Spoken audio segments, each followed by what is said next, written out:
오늘 은혜 받으실 하나님의 말씀은 에베소서 4장 25절에서 32절까지의 말씀입니다. 신약 315페이지쯤에 있습니다.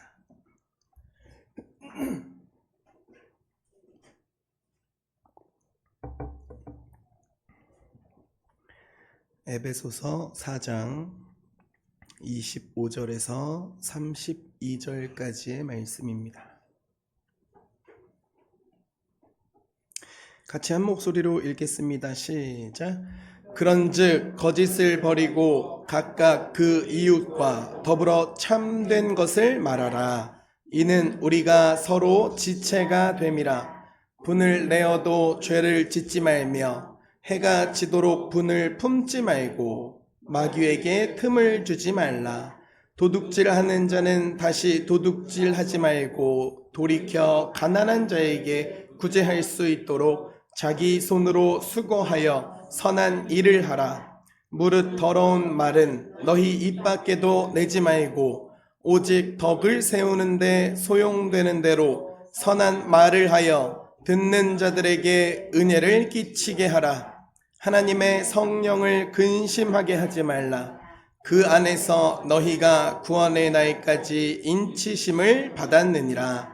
너희는 모든 악독과 노함과 분냄과 떠드는 것과 비방하는 것을 모든 악의와 함께 버리고 서로 친절하게 하며 불쌍히 여기며 서로 용서하기를 하나님이 그리스도 안에서 너희를 용서하심과 같이 하라. 아멘.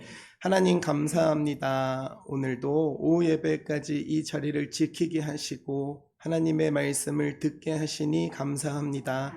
그 말씀 위에 다른 사람이 아니라 내 자신을 세워 돌아보는 시간 되게 하옵소서. 예수님 이름으로 기도합니다. 아멘. 지난주에는 에베소서 4장 17절부터 24절까지 말씀을 통해서 그날 이후라는 제목으로 말씀을 나누었어요.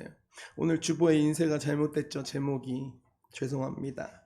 예수 그리스도를 만난 이후에는 이전의 삶의 방식을 벗어가고 마음이 새로워져서 하나님을 따라 살아가야 한다라는 말씀을 나눴어요.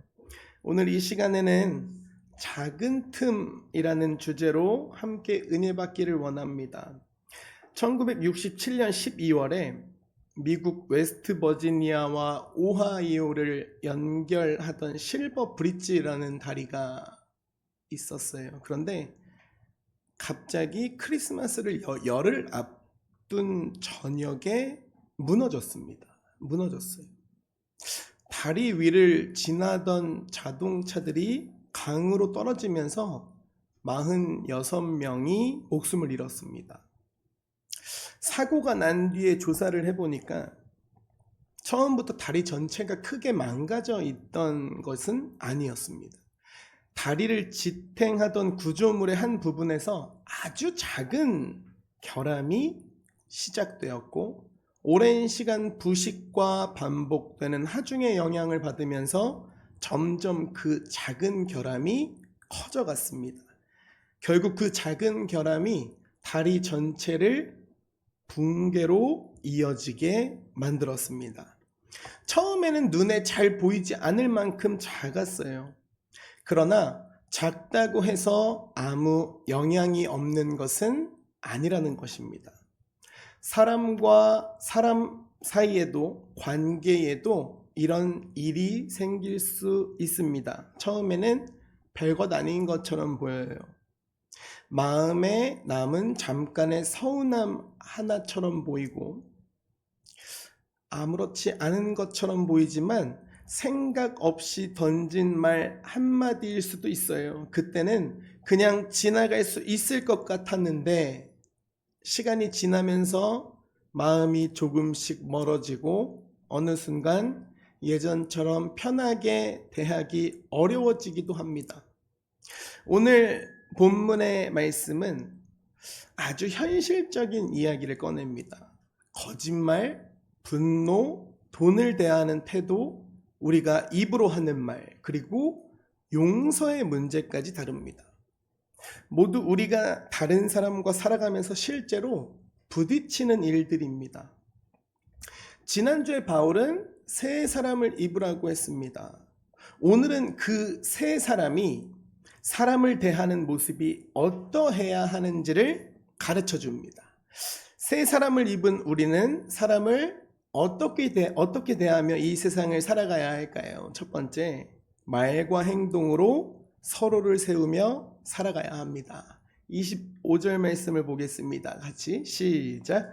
그런즉 거짓을 버리고 각각 그 이웃과 더불어 참된 것을 말하라. 이는 우리가 서로 지체가 됨이라. 바울은 참된 것을 말해야 하는 이유를 이렇게 설명합니다. 우리가 서로 지체가 됨이라. 여기서 지체라는 말은 한 몸에 붙어 있는 손과 발처럼 서로 연결되어 있다는 뜻입니다. 교회는 서로 아무 관계 없는 사람들이 같은 시간에 예배만 드리고 돌아가는 곳이 아니에요. 우리는 그리스도 안에서 한 몸을 이루고 서로 연결되어 있다는 것입니다. 그래서 내가 하는 말과 행동은 나에게서 끝나지 않습니다. 내가 무심코 한 말이 한 사람의 마음에 오래 남을 수 있고, 반대로 진실한 말 한마디가 낙심한 사람을 다시 일으킬 수도 있습니다. 함께 지내다 보면 마음이 상하는 일이 생길 수밖에 없습니다. 화가 날 때도 있어요. 그런데 그 감정을 오래 품고 있으면 그 문제는 계속 커져만 갈 수밖에 없습니다. 바울은 27절에서 이렇게 이야기합니다. 마귀에게 틈을 주지 말라. 처음에는 작은 서운함일 수 있어요. 그런데 그 일을 계속 생각하다 보면 마음속에서 점점 커져갑니다. 그 사람이 다른 말을 해도 예전 일과 연결해서 듣게 됩니다. 그래서 나중에는 그 사람의 얼굴만 봐도 마음이 불편해질 수 있습니다. 처음 생긴 감정이 오래 남으면서 그 사람을 바라보는 눈까지 달라져 버리는 거예요. 그래서 오늘 제목을 작은 틈이라고 정했습니다. 작아 보이는 서운함 하나라도 오래 품고 있으면 마음과 관계에 영향을 줄 수 있기 때문입니다. 그리고 바울은 사람을 대할 때 특별히 우리의 말을 조심하라고 합니다. 29절 말씀을 같이 읽겠습니다. 시작. 무릇 더러운 말은 세우는데 소용되는 대로 선한 말을 하여 듣는 자들에게 은혜를 끼치게 하라. 아멘. 여기서 더러운이라는 말이 나옵니다. 헬라어로 사프로스라는 단어가 사용됐는데 썩어서 쓸 수 없게 된 것, 이렇게 되어 있어요. 썩어서 쓸 수 없게 된 것. 그러니까 바울이 여기서 말하는 더러운 말이라는 것은 욕설, 모욕적인 말뿐만이 아니라 듣는 사람의 마음을 썩게 만든다는 거예요. 듣는 사람의 마음을 썩게 만들고 상하게 하고 관계를 무너뜨리는 말을 전부 다 더러운 말이라고 합니다. 바울은 우리가 어떤 말을 해야 하는지도 분명하게 말해요. 덕을 세우는데 소용되는 대로. 소용되는 대로라는 말은 그 사람에게 필요한 대로, 그 사람을 세우는데 도움이 되도록 말하라 라는 뜻입니다. 어떤 사람이 교회에서 실수를 했어요. 실수를 했다고 칩시다. 그 실수한 일을 누군가 봤어요. 누군가 보고 알았어요. 그래서 그걸 본 사람이 다른 사람에게 가서 처음에는 내가 그냥 봤으니까 내가 본 일 그대로 설명한다고 생각하고 말을 시작합니다. 그런데 그 이야기를 계속 하다 보면 그 사람의 약점과 잘못만 사람들의 마음에 남게 됩니다. 한 번의 실수를 우리가 여러 번 되풀이해서 말하면서 다른 사람들까지 그 사람을 그 실수 하나로 기억되게 만들 수 있어요. 그때 지금 읽은 29절의 말씀을 생각해야 합니다. 내가 지금 하는 말이 이 사람을 세우는데 필요한 말인가? 필요한 말인가? 사실을 말하고 있다는 것만으로도 모든 말이 옳아지는 것은 아닙니다. 내가 왜 이 말을 하는지, 이 말을 들은 사람의 마음에 무엇을 남기게 될지도 생각해야 한다는 것이죠. 잠언 12장 18절은 이렇게 말씀합니다. 쉬운 성경으로 같이 읽어보겠습니다. 시작. 되는 대로 하는 말은 비수처럼 찌르지만 지혜로운 자의 혀는 상한 마음을 고쳐준다. 말은 눈에 보이지 않죠. 말은 눈에 보이지 않지만 사람의 마음에는 오래도록 남습니다. 같은 입이지만 같은 입으로 한 사람의 마음을 아프게 할 수 있고, 같은 입으로 지친 사람에게 다시 힘을 줄 수도 있다는 겁니다. 그리고 30절에서 바울은 이렇게 말합니다. 하나님의 성령을 근심하게 하지 말라. 우리가 서로에게 하는 말과 행동을 하나님께서도 보고 계십니다. 몇 주 전 오후 예배 때 나누었던 말씀입니다. 에베소서 4장 3절에 보면 평안을 매는 줄로 성령이 하나 되게 하신 것을 힘써 지키라 라고 말합니다. 성령이 하나 되게 하신 것, 즉 공동체 교회입니다. 공동체, 즉 교회 안에서 서로를 함부로 대하고 서로에게 함부로 말하는 것은 성령을 근심하게 하는 일이 된다는 겁니다. 사랑하는 성도 여러분, 새 사람이 된 우리의 말과 행동에는 분명한 방향이 있어야 합니다. 내 말로 한 사람을 세우고 내가 가진 것으로 한 사람에게 유익을 주며 살아가는 것입니다. 마음에 생긴 작은 틈을 그대로 방치하지 않고 나의 말과 나의 행동으로 서로를 세워가는 우리 모두가 되기를 주님의 이름으로 축복합니다. 그렇다면 새 사람을 입은 우리는 사람을 어떻게 대하며 살아가야 할까요? 두 번째, 그리스도께 받은 용서로 서로를 품으며 살아가야 합니다. 31절에 보면 바울은 악독과 노함과 분냄과 떠드는 것, 그리고 비방하는 것을 버리라 라고 말합니다. 마음에 미움이 쌓이면 결국 밖으로 드러나게 돼 있습니다. 마음에 미움이 쌓이면 그 사람, 미워하는 사람에게 말투가 달라져요. 그리고 그 미워하는 사람을 보는 눈도 달라집니다. 그래서 바울은 그 마음을 계속 품고 가지 말라라고 합니다. 그리고 32절에서 우리가 사람을 어떻게 대해야 하는지를 말씀합니다. 32절을 같이 읽어볼까요? 시작. 서로 친절하게 하며 불쌍히 여기며 서로 용서하기를 하나님이 그리스도 안에서 너희를 용서하심과 같이 하라. 아멘. 바울은 친절하게 하고 불쌍히 여기고 서로 용서하라 라고 말합니다. 여기서 불쌍히 여기라 라는 말은 상대방을 위에서 내려봐라 라는 말이 아닙니다. 그 사람을 한 번의 잘못으로 전부를 판단하지 말라라는 뜻입니다. 어떤 사람이 화를 내고 좋지 않은 말을 했어요. 우리는 금방 이렇게 생각할 수 있어요. 저 사람은 원래 그런 사람이야. 저 사람은 원래 저렇게 생겨먹었어. 그런데 사람은 누구나 연약한 부분이 있습니다. 나도 하나님의 긍휼이 필요한 사람이고 그 사람도 하나님의 긍휼이 필요한 사람입니다. 상대의 잘못을 잘못이라고 말하면서 그 사람 전체를 그 잘못 하나로 규정하지 않는 것입니다. 그리고 바울은 서로 용서하라 라고 말합니다. 그런데 용서는 말처럼 쉽지 않습니다. 교회에서 누군가에게 상처를 받았는데 그 사람을 계속 만나야 할 수도 있어요. 같은 예배당에서 얼굴을 보는 것만으로도 마음이 불편하고 아무렇지 않게 웃고 있는 모습을 보면 예전 일이 다시 생각날 수도 있습니다.